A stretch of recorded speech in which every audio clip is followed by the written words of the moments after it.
Hi friends, welcome back to my channel Ajay talks. दोस्तों, ना तो ओटीपी दी, ना तो किसी मैलिशियस लिंक पर क्लिक किया और ना ही कोई अननोन सॉफ्टवेयर को डाउनलोड किया, यानी कि कोई अननोन एप्लीकेशन भी डाउनलोड नहीं की। उसके बावजूद दो विक्टिम के खाते से, एक विक्टिम के खाते से 41 लाख रुपए और दूसरे विक्टिम के खाते से 27 लाख रुपए की साइबर ठगी हो गई है।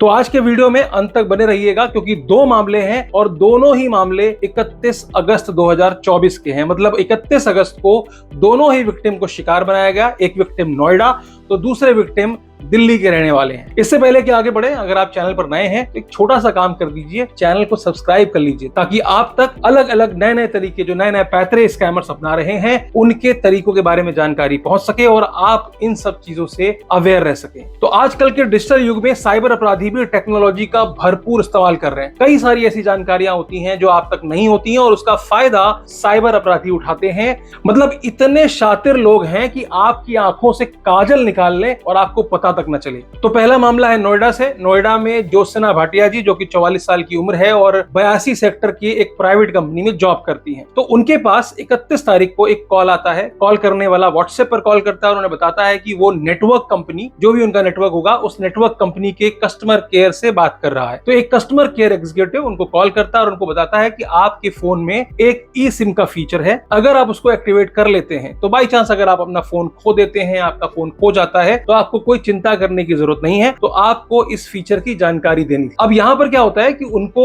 उनका जो सिम कार्ड का एप्लीकेशन होता है वो खुलवाया जाता है। वहां पर ई सिम के ऑप्शन पे क्लिक कराया जाता है। उसके बाद उनके मोबाइल पर एक एसएमएस आता है। एसएमएस में होता है एक कोड। उस कोड को इस एप्लीकेशन में इंटर करने के बाद, जो कि मोबाइल की ही एप्लीकेशन थी, इंटर करने के बाद तुरंत ही ज्योत्सना जी का जो मोबाइल है वो डीएक्टिवेट हो जाता है। मोबाइल इन द सेंस उसका नेटवर्क डीएक्टिवेट हो जाता है। अब न कोई फोन आ रहा है न जा रहा है। उनको ये बताया जाता है कि 1 तारीख को आपकी नई सिम डिलीवर कर दी जाएगी। अब यहाँ पर 1 तारीख को हो गया संडे, 1 तारीख को उनके पास सिम नहीं आई। उसके बाद जब वो कस्टमर केयर में कॉल करती हैं तो उन्हें बताया जाता है कि आपको इस तरह से सेंटर में आना होगा और नई सिम के लिए अप्लाई करना होगा। 3 तारीख को ज्योत्सना जी को नई सिम मिल जाती है और जब वो नई सिम का इस्तेमाल करती हैं तो उनके पास धड़ाधड़ बैंक से तमाम सारे मैसेजेस आते हैं कि आपके खाते से इतने इतने पैसे कट गए। जब पूरी जानकारी ली तो पता चला कि स्कैमर्स ने उनके 2 खातों से पैसे साफ कर दिए। यही नहीं कि उनका फिक्स डिपॉजिट भी तोड़ दिया, उसके पैसे भी साफ कर दिए और साथ ही उनके लोन को एक्सटेंड करके 7.4 लाख रुपीस की और अधिक राशि अप्रूव करा करके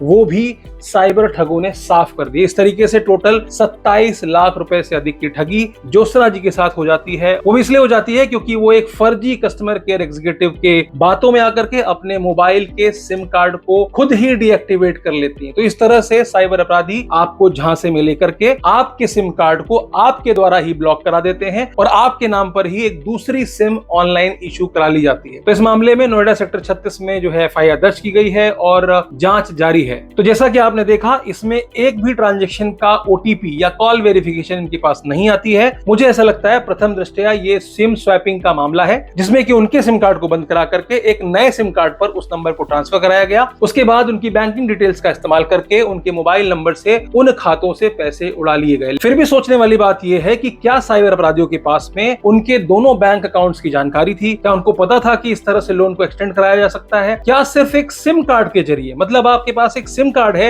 उसके जरिए आप सारे बैंक्स का एक्सेस प्राप्त कर सकते हैं? ये एक बहुत ही गंभीर विषय है, इसके बारे में सोचना बहुत जरूरी है। दूसरे मामले की तरफ बढ़ते हैं। दूसरा मामला जो है दिल्ली के नरेला से आ रहा है, जहां पर एक कंपनी के मालिक कमल प्रसाद जैन, उनके खाते से 41 लाख रुपए की ठगी कर ली गई। ठीक 31 अगस्त की रात 10 बजे उनके पास एक एसएमएस आता है। उस एसएमएस में लिखा होता है कि आपके एचडीएफसी जो खाता है आपका, उसमें नई सिम के लिए रिक्वेस्ट की गई है, नए सिम के लिए आवेदन किया गया है, तो आपको नया सिम जो है आपका चेंज हो जाएगा। इस मैसेज को वो इग्नोर कर देते हैं क्योंकि उन्होंने इस तरह का कोई आवेदन नहीं किया था, यानी कि उन्होंने अपने एचडीएफसी बैंक में किसी भी नए सिम या नए नंबर के बारे में कोई जानकारी वहां पर नहीं डाली थी, ना कोई ऐसा रिक्वेस्ट रेज किया था। इस मैसेज को इग्नोर करने के बाद थोड़ी देर बाद ही उनका फोन बंद हो जाता है, यानी कि उनका नेटवर्क बंद हो जाता है। उनको लगता है कि शायद ये नेटवर्क इशू है, इस वजह वजह से उस चीज को इग्नोर कर देते हैं। अगला दिन हो जाता है संडे, जैसा कि मैंने कहा 1 सितंबर को जब वो कॉल करते हैं कस्टमर केयर पर, तो उनको बताया जाता है कि आपको अपनी कंपनी के लेटर हेड पर एक रिक्वेस्ट जनरेट करनी होगी और इसके बाद ही हम आपको आपके नंबर की नई सिम कार्ड इशू कर पाएंगे। लेटर हेड पर लिखकर रिक्वेस्ट डालने के बाद उनको नई सिम कार्ड इशू कर दी जाती है। उसके बाद जब वो बैंक पहुंचते हैं तो उनके पैरों तले जमीन खिसक जाती है। 8 अलग अलग ट्रांजैक्शंस में उनके खाते से 41 लाख रुपए साफ कर दिए जाते हैं। इस मामले में तो उनके पास कोई SMS भी नहीं आया। ज्योत्सना जी के मोबाइल में बाद में पैसे कटने के एक के बाद एक मैसेजेस आए, लेकिन इनके मामले में, कमल प्रसाद जैन जी के मामले में, एक भी मैसेज इनके पास नहीं आया, ना OTP की रिक्वेस्ट आई और ना ही बैंक से पैसे कटने की रिक्वेस्ट आई। तो इस तरह से साइबर अपराधियों ने इनके खाते से भी 41 लाख रुपए साफ कर दिए।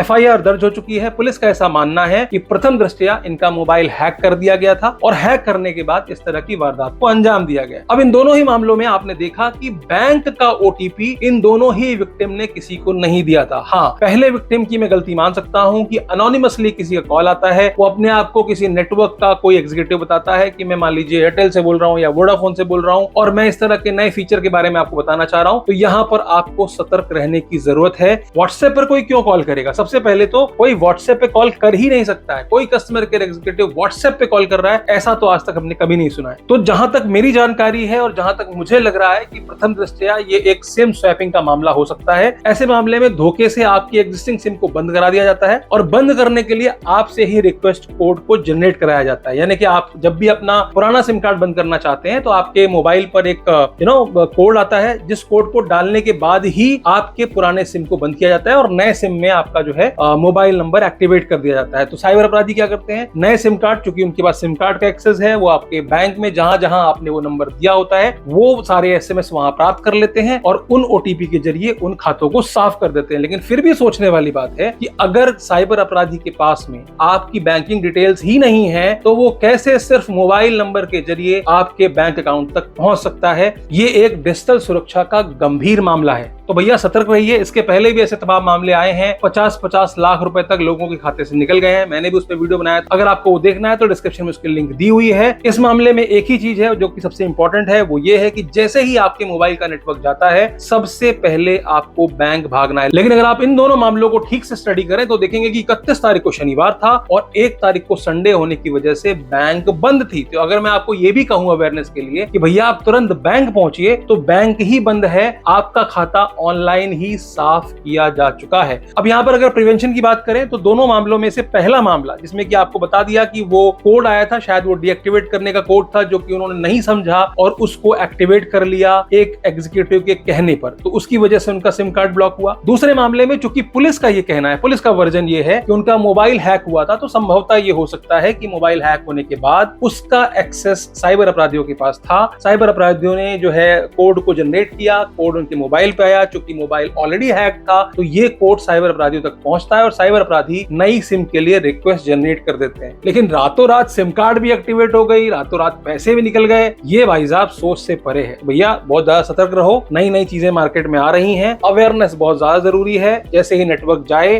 बैंक की ऑनलाइन सर्विसेज को फोन करो, तुरंत के तुरंत अपना खाता फ्रीज करने के लिए कहो, डेबिट फ्रीज करने के लिए कहो, ताकि कम से कम आपके खाते से पैसे ना निकल सकें। तो आज के लिए सिर्फ इतना ही, फिर मिलेंगे किसी और वीडियो में। वीडियो अच्छी लगी हो तो लाइक कर दीजिएगा, चैनल पर नए हो सब्सक्राइब कर दीजिएगा और दोस्तों रिश्तेदारों को भेज दिया करो यार, क्योंकि इससे क्या होगा ना कि उनके भी पैसे बच जाएंगे। इस तरह के स्कैम में पड़ने से वो बच सकते हैं। तो हंसते रहिए, मुस्कुराते रहिए और सबसे जरूरी चीज, साइबर सुरक्षित रहिए।